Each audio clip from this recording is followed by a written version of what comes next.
Hai semuanya, selamat datang di segmen analisa. Di awal tahun 2024 ini ada berita yang sangat menyedihkan sekali di mana ada seorang perempuan usia 51 tahun yang bernama Nimade Sutarni. Ini dihabisi dan juga bagian tubuhnya dipotong-potong oleh sang suami sendiri sampai 10 bagian. Nama suaminya adalah James Lutweki Tomatala, 61 tahun. Ini kejadian di akhir tahun lalu di tanggal 31 Desember 2023 di Jalan Serayu, Kelurahan Bunul Rejo, Blimbing, Kota Malang. Kalau dilihat dari usianya, profilnya mereka ini bukanlah pengantin baru. Mereka sudah kategori dewasa, bahkan mereka pun sudah memiliki 2 orang anak yang saat ini bekerja di Singapura dan juga di Bali. Lantas apa yang menjadi latar belakang? Kronologinya seperti apa? Apakah ini ada hubungan dengan masalah asmara dan cemburu atau ada yang lainnya? Ini yang akan kita analisa untuk video kali ini. Pertama kita coba bahas adalah mengenai kronologi terlebih dulu. Ada keterangan dari Kompol Danang Yuda, Kasatreskrim Polresta Malang Kota, bahwa kronologinya diketahui oleh seorang warga yang bernama Edi. Ini adalah tetangganya. Pak Edi ini pada saat tanggal 31 Desember lalu, dia dipanggil sama sang pelaku yang bernama James. Pak, sini dong Pak, ke rumah tolong bantuin saya angkat beberapa hal. Pak Edi menganggapnya bahwa ini kayaknya bantuan biasa aja. Dia pikir dia akan ngebantu ngangkatin meja atau lemari. Tapi ternyata apa yang terjadi pada saat itu, pada saat dia datang ke rumahnya pelaku James ini, Pak Edi itu bilang begini, Pak, apa yang mau saya bantuin ini Pak? Ini Pak, tolong bantuin angkatin ini. Dan tahu nggak Pak, kata si pelaku, istri saya sudah pulang. Oh ya, syukurlah. Sambil bilang istri saya sudah pulang, sambil dia menunjuk ke sebuah bagian. Karena apa? Di bagian tersebut adalah bagian dari sang istri yang dibagi-bagi ke dalam 10 bagian. Nggak cuma ditaruh di situ aja, tapi juga ternyata menurut keterangan Kompol Danang Yuda, bahwa 10 bagian dari istrinya tersebut itu dijejerkan juga di teras rumahnya.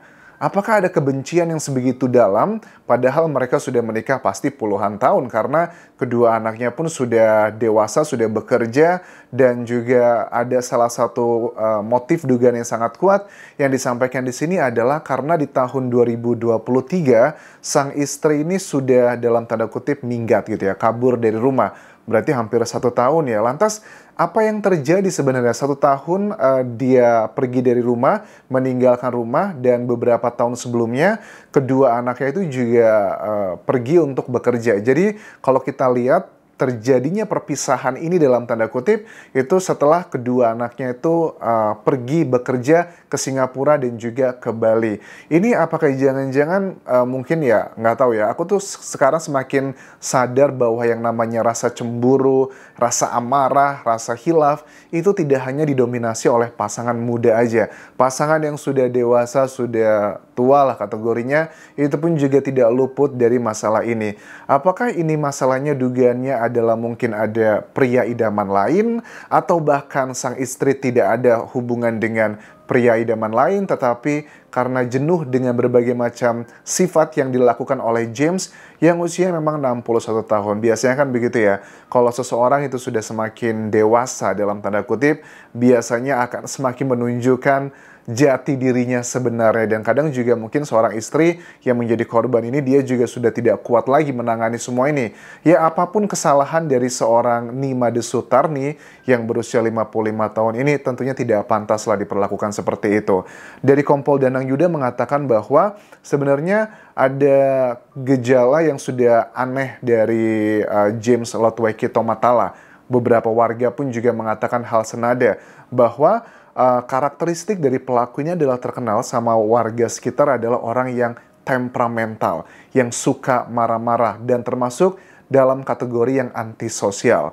Well, kita nggak bisa menutup mata ya, antisosial sekarang itu juga tidak semuanya baik, tidak semuanya buruk tergantung dari konteksnya. Misalnya kalau kategori antisosial itu dia tidak mau bergaul dengan banyak orang karena dia malu atau karena dia orangnya introvert, menurut aku itu bukan hal yang negatif. Tetapi kalau aku lihat dari keterangan sejumlah warga di sini bahwa pelaku James ini antisosial itu cenderungnya ke negatif. Misalnya ada tetangga meninggal pun dia tidak mau menjenguk. Tapi kalau untuk masalah party atau masalah undangan, gotong royong mungkin ya it's fine ya, karena setiap orang kan berbeda-beda karakteristiknya. Tapi kalau untuk yang masalah meninggal dunia, itu kan tidak perlu undangan ya, harusnya juga kita melayat, namanya juga tetangga. Dan beberapa keterangan lainnya yang cenderung menunjukkan bahwa James ini memang karakter yang cukup unik bagi warga dan juga keluarganya. Saat ini sang anak dari Bali sedang OTW pulang ke Malang, tetapi apakah ini akan menjadi petunjuk detail bagaimana proses sang ibundanya dihabisi, karena kan saat ini juga dari kepolisian sedang melakukan proses autopsi, masih minta izin sih dari keluarga.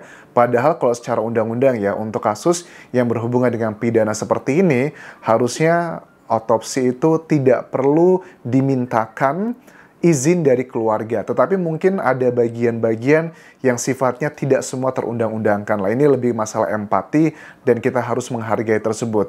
Dari autopsi nanti kita pengen tahu juga sebenarnya apakah Ibu Nimade Sutarni ini pada saat dia dibagi-bagi menjadi 10 bagian, apakah masih dalam keadaan hidup atau sudah dalam keadaan meninggal dunia. Karena kita nggak tahu kan ya, proses yang menjadi 10 bagian tersebut setelah terjadi di waktu kematian atau sebelum di waktu kematian. Kalau terjadinya sebelum waktu Ibu Made ini pergi, artinya kan begitu benci banget. Tapi dari keterangannya Eddie ya, tetangga dari pelaku James ini, aneh juga sih menurut aku. Kalau memang dia memang berniat untuk menghabisi ibu istrinya sendiri ini, kenapa sih harus ditunjukkan ke semua orang? Ini kalau aku melihat kayaknya ada kayak kemarahan yang luar biasa loh. Kemarahannya itu adalah, nih istri saya nih yang kabur awal tahun 2023 lalu, dan sekarang dia pulang udah nggak bisa pergi kemana-mana. Mungkin dia menyimpan kemarahan, kebencian, bahkan tetangganya pun juga mengetahui tentang peristiwa kaburnya istri dari pelaku James ini.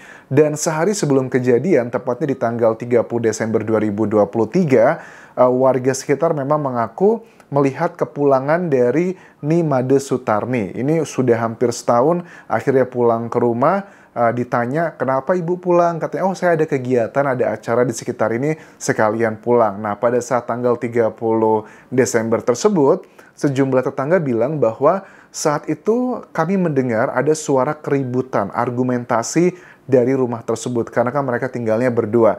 Tetapi pada saat keributan yang didengar sekitar malam hari tersebut, itu berlangsung beberapa waktu, setelah itu tidak ada suara lagi. Dan pagi-paginya, ya itu tadi jam 8 pagi kurang lebih, jam pagi ya, sebelum jam 8 pagi, itu kan dihebohkan dengan statement dari tetangga yang bernama Eddie dengan ditunjukkan bagian-bagian dari Nimade Sutarni tersebut. Nah, setelah pelaku James memanggil tetangga dan mempertunjukkan di halaman terasnya, dia pun langsung datang menyerahkan diri ke Polresta Malang Kota jam 8 pagi di tanggal 31 Desember 2023. Apakah ini ada hubungan dengan dia kayaknya mungkin berhubungan dengan permasalahan kejiwaan? Menurut aku sih setiap orang tuh pasti punya permasalahan kejiwaan, karena kan itu hal yang sangat umum sekali terjadi saat ini. Misalnya kita lagi putus cinta, kita dipecat sama perusahaan,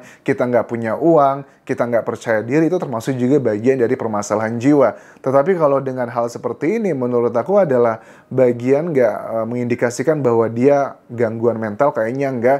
Tapi memang karena sudah menyimpan kebencian yang sebegitu dalam. Inilah salah satu buruknya, mungkin dugaanku adalah masalah kayak hukuman dari sosial. Kenapa? Mungkin dengan usia mereka yang sudah dewasa, 61 tahun pelaku, korbannya 55 tahun, mungkin mereka malu kalau harus berpisah di usia yang sudah senja seperti itu. Dalam agama apapun ya, sebenarnya kan perceraian itu bukanlah satu hal yang disuka ya, bukan pula hal yang dilarang kalau untuk sebagian mayoritas di Indonesia.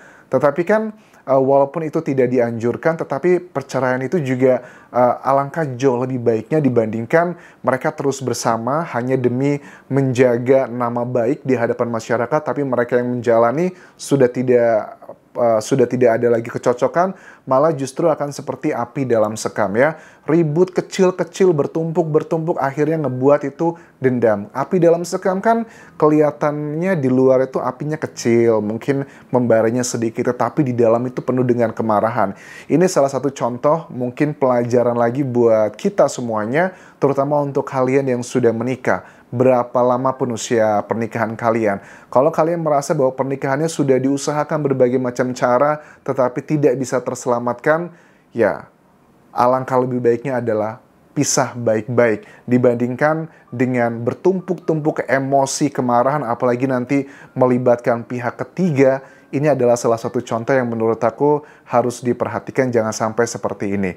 Ya, motifnya sampai saat ini dugaannya menurut Kompol Danang Yuda ya terkait dengan masalah tersebut. Karena, tapi apakah ini ada berhubungan dengan pembunuhan berencana atau spontanitas? Ya, tentunya nanti pada saat pendalaman lebih lanjut. Karena kalau ternyata kita nggak tahu kejujurannya nanti apakah ini ada spontanitas doang ataukah berencana. Kalau seandainya, kalau dugaanku nih ya teman-teman ya, kalau seandainya bahwa kepulangan dari sang istri ini tidak direncanakan, tiba-tiba datang ke sana aja, kemudian terjadi keributan, kemudian terjadi A, B, C, dan D, yaitu adalah kategorinya spontanitas, yang which is hukumannya itu kan ya 15 tahun penjara maksimal. Tapi kalau ada bagian berencana itu adalah ada jeda antara mau eksekusi dengan memikirkannya, ada jeda. Tidak disebutkan dalam undang-undang itu berapa lama jedanya, apakah 1 menit, 2 menit, atau 5 menit, tidak ada, tetapi yang dikatakan adalah jeda. Kalau ada jeda tersebut,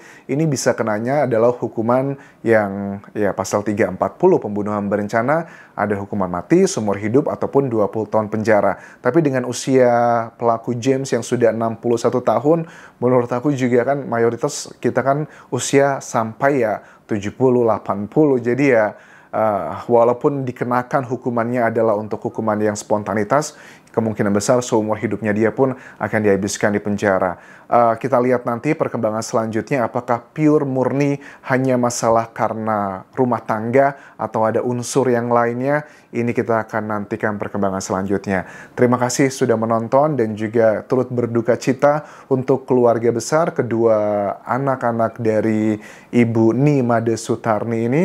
Mudah-mudahan semuanya diberikan kekuatan dan kasus ini bisa menjadi pelajaran masyarakat Indonesia agar tidak take it for granted dalam sebuah hubungan. Kalau sudah tidak bisa dipertahankan, daripada berujung hal-hal yang tidak baik, lebih baik pisah dibandingkan kalian milih mana? Diomongin tetangga, wah udah tua tapi kok cerai, nggak malu apa? Atau kalian menjalani hidupnya itu nggak baik? Karena pernikahan itu bisa menjadi surga kalau kita menjalani dengan orang yang tepat. Tetapi pernikahan akan menjadi seperti di neraka kalau kita menjalani dengan orang yang salah. Jadi hati-hati. Terima kasih sudah menonton. Sampai jumpa.